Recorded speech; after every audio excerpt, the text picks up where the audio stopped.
반갑습니다. 예. 어제 지난주에 나온 것 같죠? 어제 본 것 같지 않습니까? 네. 서로 다시 한번 얼굴 앞뒤 좌우로 다시 한번 반갑게 인사하시죠. 만나서 반갑습니다. 사랑합니다. 네.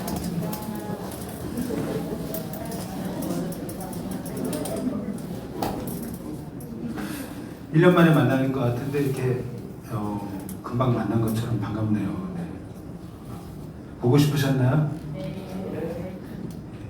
마스크 때문에 입에 침을 바르셨냐면 그렇기 때문에 오늘 말씀을 잠깐 나누도록 하겠습니다. 오늘 말씀을 함께 나눌 때에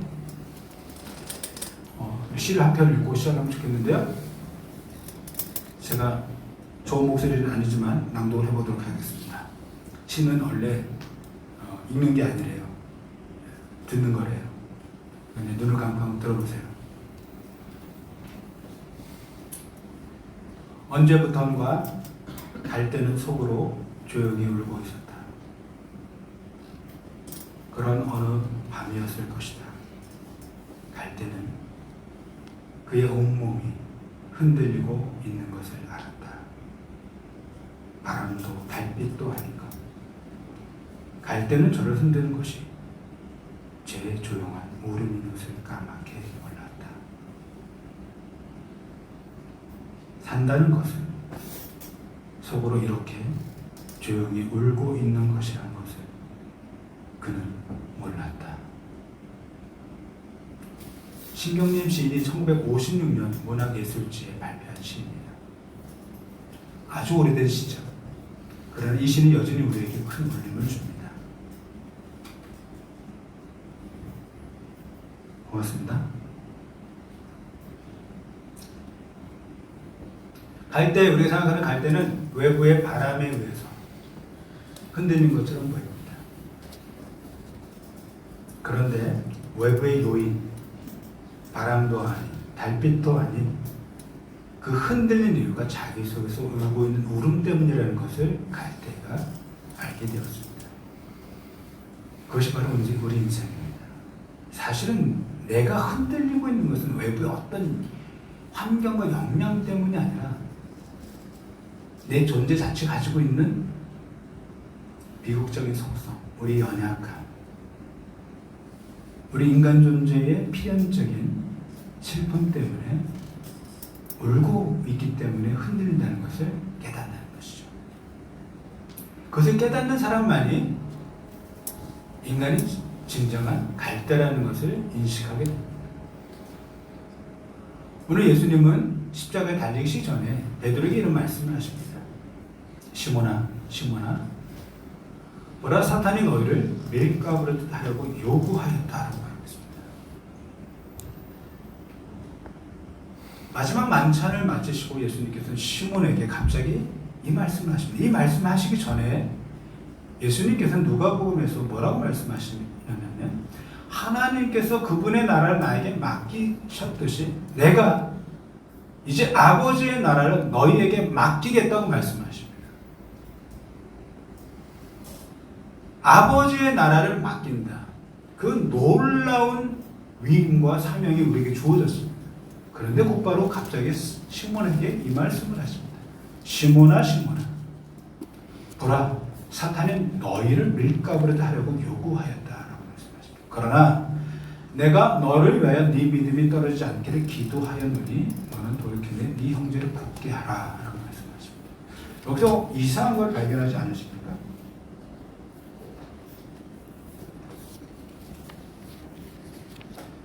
31절에서는 목적어를 복수로 쓰고 있습니다. 사탄이 너희를 라고 말하고 있습니다. 너희를 밀가부르듯 하려고 요구하였다. 요구하였다는 말은 채를 치고 있다는 얘기예요. 기지를 하고 있다. 농부가 볏짚과 알곡을 구별하기 위해서 바람에 채질을 하죠. 그때 바람에 가벼운 볏짚은 날아갑니다. 그리고 알곡만 남게 되죠. 그런 것처럼 사탄이 지금 네가 너의 믿음이 가짜이고 허위이고 조건적이고 얼마든지 바람에 흔들릴 수밖에 없는 갈대와 같은 존재인 것을 보이기 위해서 지금 퀴즈를 하고 있다고 말하고 있습니다. 그런데 그것은 너희를라고 얘기하고 있어요. 지금 시몬을 불러놓고서 갑자기 왜 목소리를 쓰고 있을까요? 그래도 곧바로 32절에서는 그러나 내가 너를 왜 다시 단수를 얘기하고 있습니다. 여기서 너는 명확하게 베드로를 지칭하고 있습니다. 그런데 왜 앞에서는 너희를라고 말했을까요? 네 믿음이 떨어지지 않기를 기도하였다 이렇게 지금 말씀하십니다. 예수님께서는 지금 베드로가 예수님의 십자가의 고난 가운데서 어떤 행동과 선택을 할지를 미리 알고 베드로에게 경고하고 또한 주지시켜주고 있는 것입니다. 그런데 31절은 너희라는 말을 쓴 것은 단순한 실수가 아닙니다. 베드로뿐만 아니라 모든 제자들, 더불어서 예수를 따르는 모든 믿음의 사람들이 겪게 될 그 흔들림에 대해서 예수님은 말씀하고 있는 것입니다. 베드로만 흔들리는 것이 아니죠.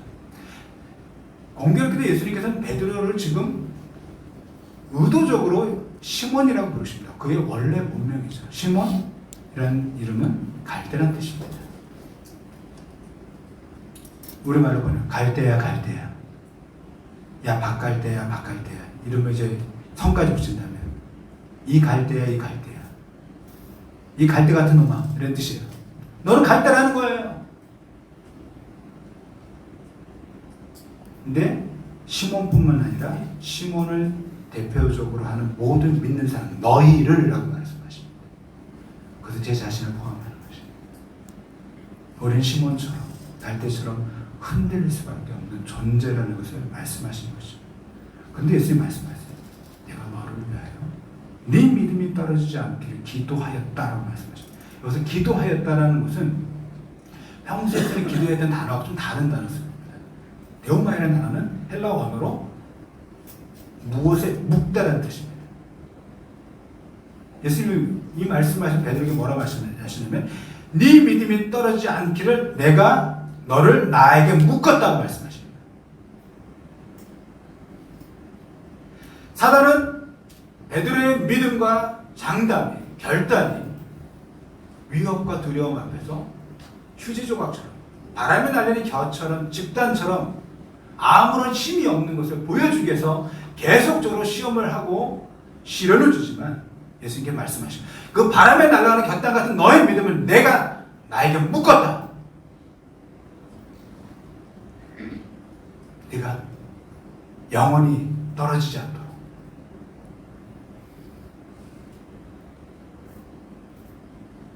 예수님의 십자가에 우리를 묶어주셨다는 것입니다. 우리는 실패할 수밖에 없고 넘어질 수밖에 없는 존재.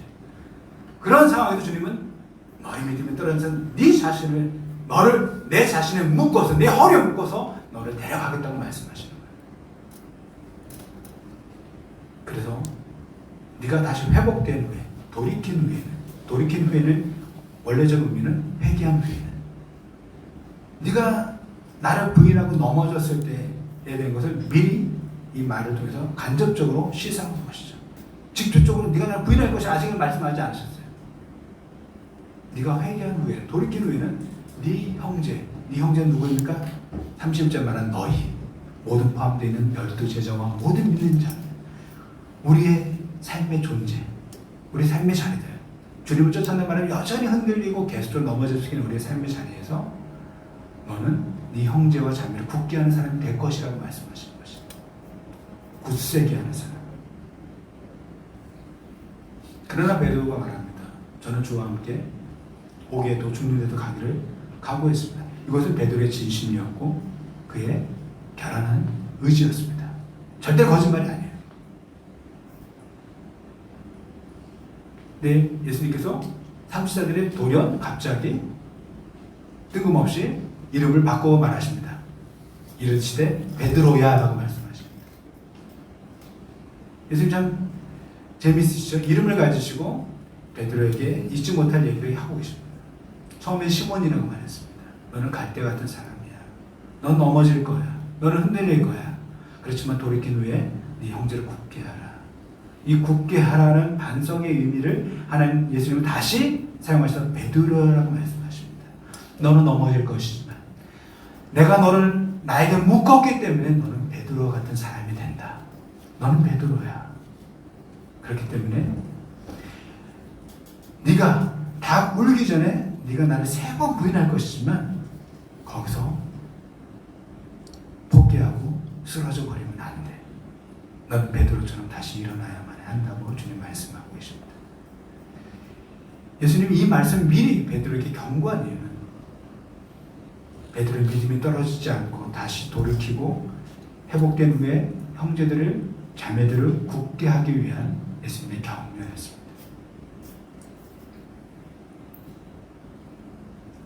우리 삶에 여러 가지 위기가 닥칠 때가 있습니다.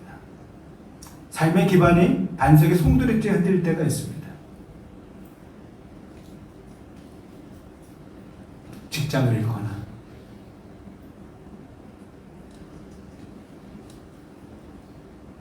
이혼을 경험한다거나 사랑하는 사람을 떠나보낸다거나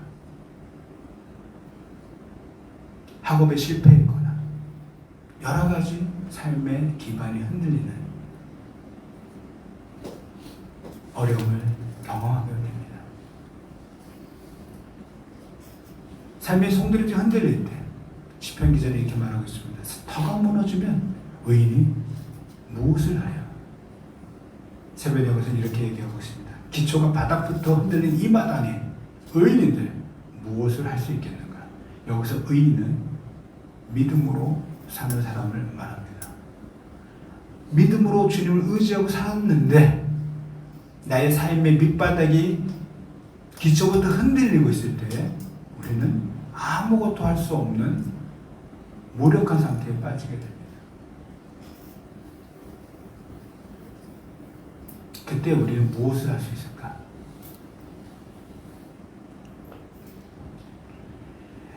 히브리서에서 주님은 이렇게 말씀하십니다. 이 한 번 더라는 말은 흔들리는 것들, 곧 피조물들을 없애버리는 것을 뜻합니다. 그렇게 하는 것은 흔들리지 않는 것들이 남아있게 하시라는 것입니다. 하나님 우리 삶에 송두리쳐 우리 삶을 흔들리게 할 때가 있습니다. 재정을 흔드시고 관계를 흔드시고 건강을 흔드실 때가 있다고 생각합니다. 그때 우리는 왜 하나님이 나의 삶을 이렇게 잔인하게 잔혹스럽게 흔드실까? 복구할 수 없는 정도의 상처를 왜 나의 마음과 내 삶 가운데 허락하시는 걸까? 이해할 수 없지만 다 우리가 알 수 없지만 우리 이 말씀을 통해서 다시 한번 소망을 품게 되는 것은 흔드는 것 통해서 우리가 버려야 될 것, 우리가 떨어버려야 될 모든 것들을 하나님 떨어버리시고 우리 안에 가장 남아있어야 되는 가장 소중한 본질을 우리 가운데 보여주시기 위한 것인 줄 믿습니다. 하나님은 여전히 선하신 분이시고 인자하신 분이신 줄 믿습니다. 그분의 사랑을 신뢰할 때 우리는 흔들려도 다시 일어날 수 있게 돼요.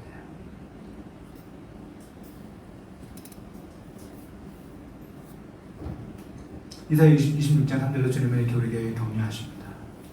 주께서 심지가 견고한 자를 평강하고 평강하도록 지키시리니 이는 그가 주를 신뢰합니다. 신뢰는 불신과 의심 사이로 왔다 갔다 합니다. 당연한 것입니다. 마음이 한결같아 당신께 몸을 맡기는 그들, 당신께서는 번영과 평화로 그들을 지켜주시옵니다.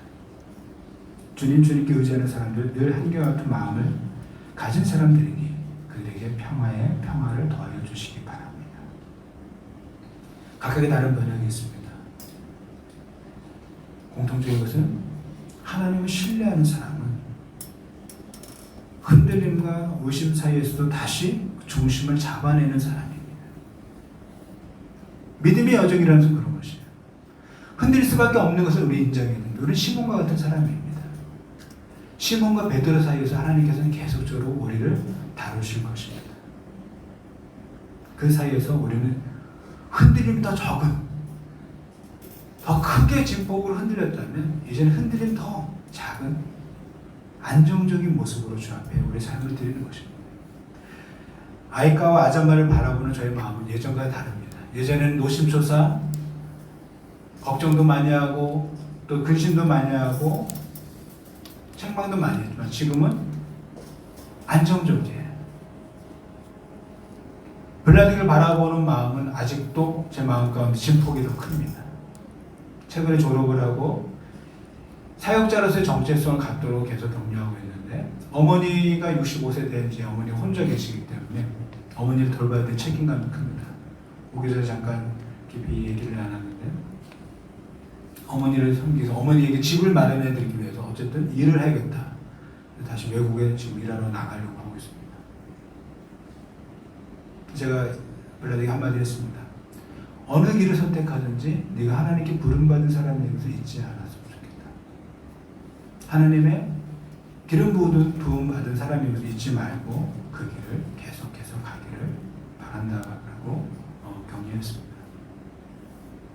심지가 견고하다는 것은 뜻을 정한 것입니다. 중심을 정한 것입니다. 외부 환경으로 바람과 달빛에 의해서 흔들릴 수 있습니다. 그러나 실제로 우리가 흔들리는 이유는 우리 속 안에 있는 우리의 연약함, 우리의 울음 때문에 흔들리는 것입니다. 그것을 아는 사람은 비로소 우리 자신을 주님의 십자가에 묶어둘 수 있습니다. 여러분 나침반을 아시죠? 여러분 성령 좋은 나침반은 어떤 나침반일까요? 지구의 자기장을 따라서 남북의 지표를 빨리 잡아주는 거 되겠죠. 그럼 성령 좋은 나침반이 어느 곳에 놓든지 곧바로 그 지남석이 남북을 향하여 곧바로 흔들림 없이 멈추는 나침반을 본 적 있습니까? 흔들림이 없는 나침반은 없습니다. 김기성 목사님이 그러셨어요. 흔들리지 않는 나침반 딱 하나 있다. 고장난 나침반이다. 여러분 흔들린다고 생각할 때 나는 좀 믿음이 없는 것 같아. 나는 비정상적이야. 그렇게 생각하지 마세요. 그게 정상이에요. 흔들리는 게 정상입니다. 저는 이번 한 주간 너무 많이 흔들렸어요. 채은이의 대학을 어디로 보내야 할지. 그것 때문에 계속 흔들렸습니다. 정했다가도 다시 비행기값을 생각하니까 비행값이 너무 많이 올라가지고 미국 보내려고 했다가 그것 때문에 다시 뒤집고 아주 장거리 흔들리지 마음을 봤어요. 그때만 하나님의 말씀을 저를 붙잡아 주셨어요. 이 작은 일에도 왜 흔들리는데 여러분 삶에 찾아온 많은 위기들, 아픔들, 상처들 때문에 얼마나 많이 흔들리십니까? 그러나 그 흔들림은 당연한 것이에요. 하나님께로 향하기 위한 우리의 과정입니다. 고장나지 않았다는 것을 증명해 보이는 거예요.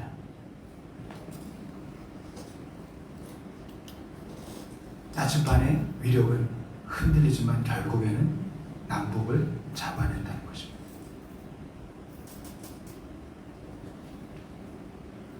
흔들려도 다시 중심을 곧바로 잡아낼 수 있는 그 믿음으로 나아가길 원합니다. 우리는 시몬이에요. 넘어지고 부인하고 주님을 택하기보다 우리 자신의 욕망을 택하기 쉽습니다. 근데 그 사이에서 다시 하나님께로 향하는 우리의 믿음의 반석에 대신 예수 그리스도를 향해서 우리의 삶의 방향을 다시 재정향하는 그 간격이 더 빨라지는 그 속도가 좀 더 빨라지는 그것이 바로 성수의 과정이고 우리 믿음이 더욱더 굳건해지는 과정이 좀 있습니다. 이 세상에는 지푸라기라도 잡고 싶은 사람들이 얼마나 많이 있습니까? 그 지푸라기라도 잡고 싶은 그 사람들에게 갈대와 같이 흔들리는 그것이라도 잡고 뭔가 의지하고 싶은 그 사람들에게 우리는 어떤 존재가 되어야 할 것인가? 마지막 한 시를 나누며 오늘 말씀을 정리하기로 합니다. 정우성 시인의 지푸라기라는 시입니다. 역시 시는 눈을 감고 들으셔야 되겠습니다. 지금까지 계속 눈을 감고 들으신 분은 계속 눈을 감고 들으시면 되겠습니다. 네. 나는 길가에 버려져 있는 게 아니다. 먼지를 일으켜 바람 따라 떠도는 게 아니다. 지푸라기라도 잡고 싶은 당신은 오직 기다릴 뿐이다. 내일도 슬퍼하고 오늘도 슬퍼하는, 인생은 언제 어디서나 다시 시작할 수 없다고, 오늘이 인생 마지막이라고 길바닥에 주저앉아 오는 당신이 지푸라기라도 잡고 다시 일어서길 기다릴 뿐이다. 물과 바람과 맑은 햇살과 새소리가 섞인 진흙이 되어 허물어진 당신의 집을 다시 짓는 단단한 벽돌이 되길 바랄 뿐이다. 지푸라기 같은 우리 인생은 예수님께서 자신의 몸에 묶으셔서 우리를 단단한 흙벽돌로 지어가십니다. 그래서 예수 안에서 하나님을 아는 것과 믿는 것이 하나가 되어 당신의 몸인 교회로 온전히 세워주시기까지 우리를 계속적으로 주님은 단단한 흙벽돌로 지어주셔서 이 세상에 아무것도 할 수 없고 이제 인생이 끝났다고 생각하는 그들에게 그들의 집을 다시 지어줄 그런 단단한 흙벽돌로 우리를 세워가실 줄 믿습니다. 함께 기도하기 원합니다. 무엇 때문에 흔들리고 계십니까? 예수님께서 흔들리는 세례 요한을 바라보시며 그 제자들이 떠나며 이렇게 말씀하십니다. 너희는 무엇을 보러 빈들에 나갔더냐? 바람이 부는 갈대로냐? 바람이 부는 갈대처럼 지금 잠시 흔들리고 있는 세례 요한을 향해서 주님은 말씀. 세례 요한은 선조 중에 가장 큰 자라고 말씀하십니다. 예수님 가장 사랑하는 수제였던 베드로마저도 시몬마저도 흔들립니다. 우리 삶은 계속적으로 흔들립니다. 바람이 흔들리고 달빛이 흔들리고 사람의 눈빛이 흔들리고 돈 때문에 흔들리고 관계 때문에 흔들리고 건강 때문에 흔들립니다.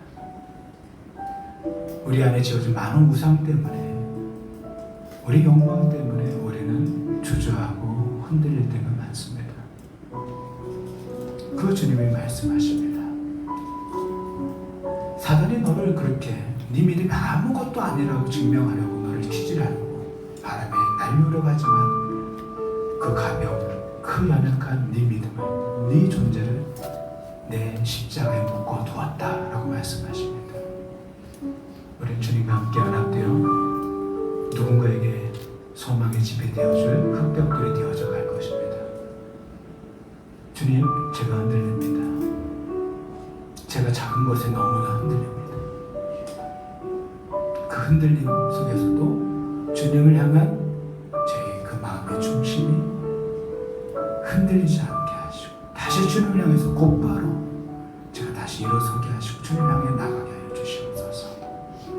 우리 곁에 흔들려서 울고 있는, 속으로 울고 있는 갈대와 같은 우리 형제자매들이 있습니다. 그들 기억하면서 주님, 우리 사랑하는 주님의 형제자매들 붙들어 주시옵소서.